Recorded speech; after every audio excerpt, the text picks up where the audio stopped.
If you look at the top sellers of Amazon, it's made up of names that you would expect to see.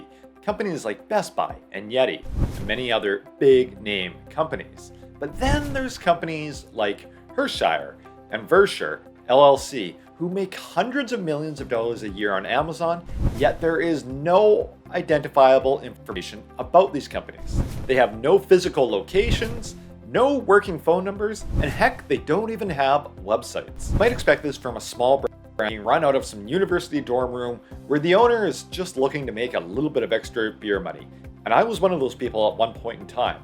But the companies I just mentioned are doing hundreds of millions of dollars a year in revenue, yet they're almost unfindable off of Amazon. So why do these companies exist? How do they exist? And why do they fight so hard for their secrecy? In this video, we'll go over who the ghost companies of Amazon are. Okay, so with that out of the way, let's take a look at these two companies really quickly. So Versure LLC has over 150,000 customer ratings in their lifetime. Customer ratings are one of the best overall indications of a seller's order volume on Amazon. Now, only a small fraction of Amazon customers actually leave store ratings for a seller, so the overall volume of orders that a seller like Versure has is almost certainly a magnitude higher than that 150,000 number, and significantly higher of a magnitude.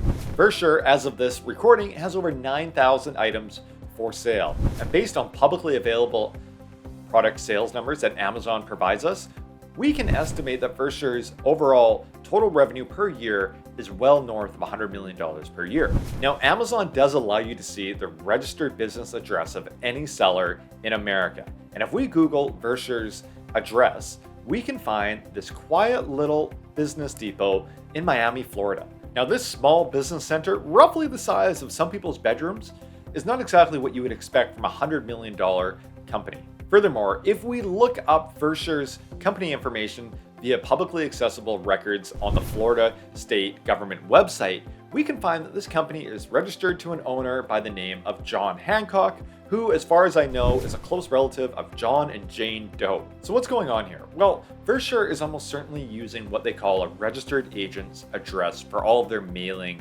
information.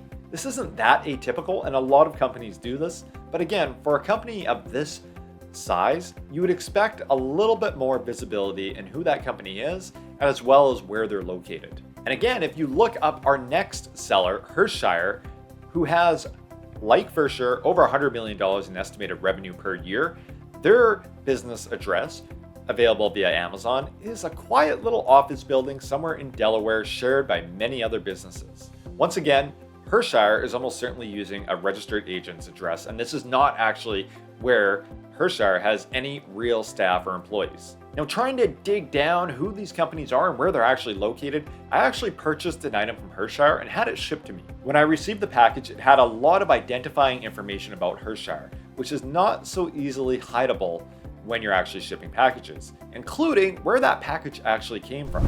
So in this case, the package did not come from Delaware. It actually came from an industrial park in Sickerville, New Jersey.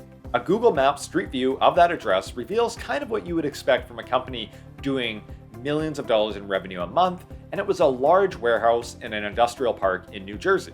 Now, when we zoomed in on the company name, though, on this warehouse, it was not Versure. In fact, it appeared to be a distributor or wholesaler who sells to many different customers. It would appear what Versure is doing is items to a distributor or wholesaler, selling them on Amazon, and then having them shipped directly from that distributor and wholesaler. And this is our first reason why large sellers like Versure and Versure try really hard to hide their identity. You see, on Amazon, there's basically two types of sellers.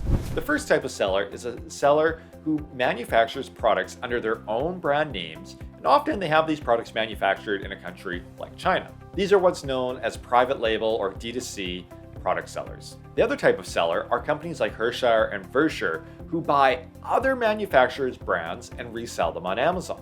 These sellers try to find those products at really low costs and then resell them for a higher price on Amazon and take a small profit margin. It's what's commonly known as retail arbitrage. In the case of Versure, what we're also seeing is a combination of retail arbitrage. Now, these differences in business models is why there's such a significant difference and how prevalent information about these companies is off of Amazon. So if you're a private label seller like Anchor, well, you want to have a pretty loud off of Amazon presence. You want to have a fancy website, so hopefully customers buy from your website. You want to have customer support information available so customers contact you with warranty claims and other issues instead of leaving bad reviews on Amazon. Now, if you're a reseller like Versure or Versure and you're selling something like a DeWalt hammer drill, well, you don't really want the customer contacting you for a warranty claim. You want them contacting DeWalt directly. And a fancy website, well, you have no need for it. You expect the brands that you're selling to do all of the marketing and advertising for you off of Amazon. You want those brands to be having things like amazing Super Bowl commercials and fancy advertisements on YouTube. So that's one of the reasons why these billion-dollar ghost companies of Amazon exist. But there's one other reason too, and that involves around where these resellers are actually buying their products. So resellers in Amazon can buy their products from any number of sources, including distributors and wholesalers, other retailers, liquidators, the brand themselves, and sometimes more nefarious channels. Essentially, in the world of reselling, the seller who can source a product the cheapest is the one who can sell it the cheapest and also make the most money.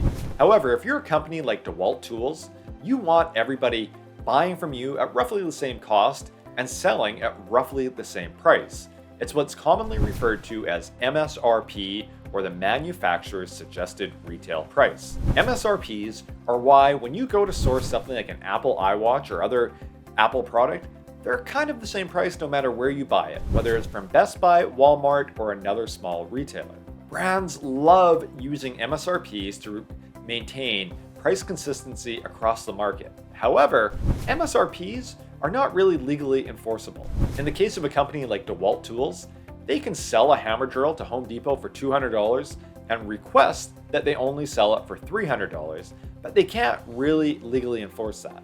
What DeWalt Tools could do, though, is if they catch Home Depot violating the MSRP, well, they simply cut them off and no longer sell their tools to them. This is one of the many reasons why large brands will often not sell to Amazon-only sellers. They know that Amazon is essentially a race to the bottom, there'll be a lot of price erosion, and these brands will lose their price consistency across the market. So if you're a reseller on Amazon, where do you get your products from if you can't buy them from the manufacturer, and even distributors and wholesalers don't really sell to you? Well, you often turn to what's called the gray market. The gray market refers to buying authentic and genuine products through unauthorized distribution channels. These products are typically intended for sale in one market or by one seller, but they're sold to another seller without the authorization of the brand. So let's use an example. Imagine that Apple sells iWatches to Best Buy for $199, but they tell Best Buy that they need to sell them at $299 or higher. Now imagine though instead that Best Buy takes those iWatches that they're buying from Apple and resells them to Joe's Electronics for $250 a piece. Joe's Electronics goes and sells these iWatches for $280, making a small profit margin. Eventually, all the customers in the world get wind that Joe's Electronics has amazing deals on iWatches that no other retailer has, and Joe's Electronics gets the majority of the demand in that market. Joe's Electronics, of course, keeps on rebuying from Best Buy, and Best Buy keeps rebuying from Apple. All the while, Apple can't figure out how Joe's Electronics is getting their supply of Apple iWatches. Apple is furious at Joe's Electronics, but they can't do anything about it. What they're doing is not illegal. However, if Joe's Electronics' supply of iWatches gets discovered, Apple's going to stop selling to Best Buy, and Joe's Electronics is going to no longer have their supply of iWatches from Best Buy themselves. This whole process is what's known as the gray market, and there's absolutely nothing illegal about it. However, if you're a reseller, you kind of want to keep your sources of products anonymous, and one of the best ways that you can do that is to remain anonymous yourself. Now, this is not to say that Versure or Versure are purchasing products off of the gray market, but it is a huge source of the products that are being sold on Amazon. And if you are a reseller on Amazon buying from the gray market, well, your best bet is to keep things as quiet as possible. As the saying goes, when you find a golden stream, you don't shout it from a mountaintop, you drink quietly from its source. Now, while buying products from the gray market may not be illegal, there is one illegal source of products, and that is stolen goods. Now, let me be clear here. It's very unlikely that any seller listed on the top 10 list of top third-party Amazon sellers is actually reselling stolen goods. However, it has been a serious problem for online marketplaces like Amazon, eBay, and Facebook Marketplace. So here's how the whole process of buying stolen merchandise and reselling it on Amazon works. A business known as a fence buys stolen merchandise from what's known as boosters, individuals who steal goods and then resell them to fences. This whole process has been going on for years. Recently, a company by the name of Tool King had its owner sentenced to 2.5 years in jail for reselling over $3 million worth of stolen tools on eBay. And while Amazon and other marketplaces don't really reveal the magnitude of stolen merchandise being sold on their platforms, it's a huge problem. To give you some context, the Council on Criminal Justice reported that in the first half of 2024, every single crime in America went down except for one, and that crime was shoplifting. Shoplifting in the first half of 2024 was up over 24%. Now, if you are a reseller of stolen merchandise on Amazon, what are you going to do? Well, you're probably going to make your identity as secret as possible.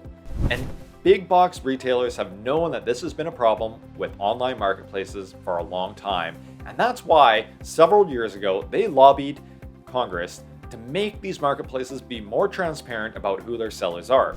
In 2023, the Inform Act was instituted, which requires Amazon to collect verifiable business information from Amazon sellers. However, as we've seen in this video, using the business information provided on Amazon doesn't really tell us who a seller is. And the level of transparency that the Inform Act is regulating probably is not quite as stringent and transparent as some would like. So no matter though the business model of the seller on Amazon, the truth of it is that Amazon is a world of secrecy. Even in the world of private label sellers who are selling their own products under their own brand names, secrecy is paramount in those Amazon seller communities. Sellers are hesitant to share what their actual products are that they're selling for fear that the marketing tactics that they're discovering work at that time will be ripped off and duplicated by another competitor. In seller communities, it's pretty typical that sellers do not reveal the actual name of their business or the products that they sell. Now the question is, do consumers really care if they can't truly identify who a seller is on Amazon? In reality, the truth of it is that if an Amazon customer buys a product on Amazon, pays Amazon, has it shipped from Amazon, potentially returns it to Amazon, and potentially has their money refunded from Amazon, well, to that customer, they're probably purchasing that product from Amazon and they don't really care who that third-party seller is. So what do you think though? Should Amazon have to be more transparent about who the sellers are operating on their marketplace, or do you just not care? Let me know in the comments section down below, and remember to like and subscribe. Until the next video, happy selling and happy shopping.